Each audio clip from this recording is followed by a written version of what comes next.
This presentation is a part of the Threshold Concepts for Writing Studies video series provided by the Master of Arts in Rhetoric and Writing at the University of Findlay. These concepts are described in the text Naming What We Know by Elizabeth Wardle and Linda Adler-Kastner. I'm Lindsay Mapes, and I will be presenting a short review and discussion of Concept 3.3, Writing is Informed by Prior Experience, by Andrea A. Lunsford.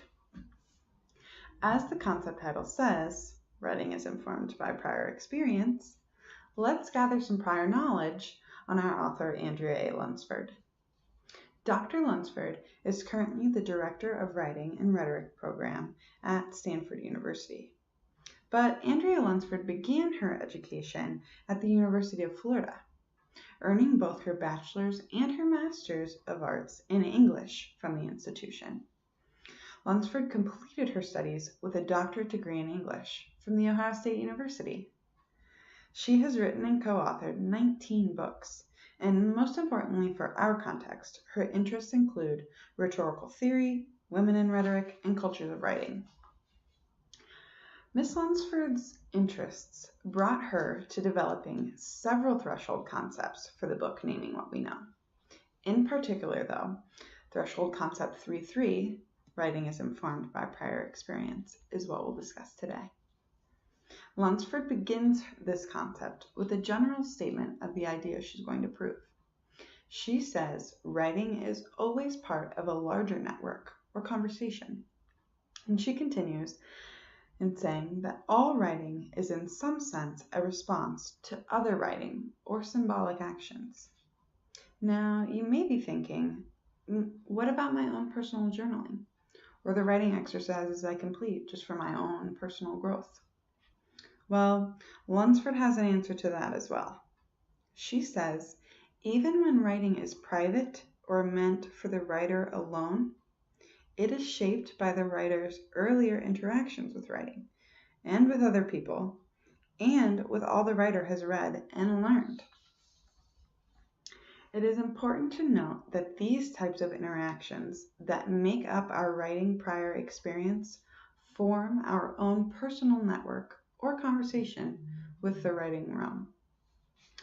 This network is constantly growing. The conversation is ongoing, and this can be both a benefit and a detriment. A benefit because those scarred by bad experiences can improve their negative feelings about writing with more positive encounters with the subject. A detriment because some writers are stuck in the same dialogue, so to speak. They have the same conversation over and over. These writers repeat the same patterns habitually. Lunsford says it this way. When writers can identify how elements of one writing situation are similar to the elements of another, their prior knowledge helps them out in analyzing the current rhetorical situation.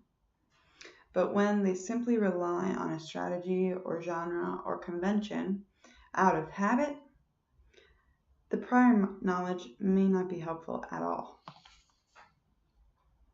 In her writings, Lunsford uses examples she's found in her research and interviews. For example, she has talked to left-handers who were forced to write with their right hand when learning initially the craft. And so they're reluctant when they get to college and her level to participate in writing activities. And she also talks about the joy that people felt when they were learning how to write their name or learning how to write in cursive, and that kind of sparked an interest in the subject for them. But true to my millennial age, I'm going to draw on social media for practical application of this threshold concept. So just as our social media accounts make up our social network, so too does our prior writing experience make up a network, as Lunsford says. And just as we now know that the same writing patterns can be a hindrance, we see the same thing on social media. Just because you got 300 likes on your picture with your dog you posted at 8:30 p.m. on a Tuesday doesn't mean that you should always post pictures with your dog at 8:30 p.m. on a Tuesday. It gets boring. And In the same way that we always come across Instagram accounts that use the same filter, have the same color scheme, or the same picture sequencing, we shouldn't do that in our writing as well. They even have Pinterest boards that try to help people develop a theme on their Instagram, kind of like this one. And while at first, when we're scrolling through, it seems cool, it's aesthetically pleasing, right? That all these pictures look similar. But if you're continuously looking at that page, it starts to get boring. And then you think, this person's life doesn't really look like that. So it seems insincere. And this is the same way that writing patterns read when they're repeated over and over again. If you read the same style of writing from the same author over and over again, it loses its appeal. It's not interesting anymore. But just as prior knowledge can hurt us, it can also help us. If you have a phone or a social media account, I know you've seen this screen. Update time.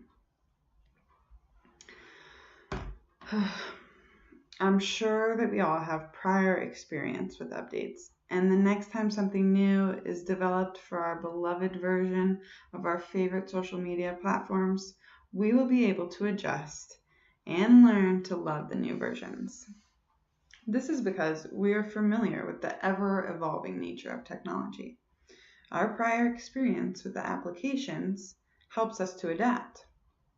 It is the same with writing. Every time we learn a new technique, we quickly learn how to use it practically and make it our own. Just as we manipulate the Facebook algorithms, we manipulate writing theories too. All writing builds off of all other writing, according to Andrea Lunsford's threshold concept 3.3. Writing is informed by prior experience. And clearly, this helps all writers to become more knowledgeable on the craft. With the understanding that prior knowledge and prior experience is constantly growing and being utilized, as writers, we are able to attack all new rhetorical situations with confidence, as we have the tools from our prior experience.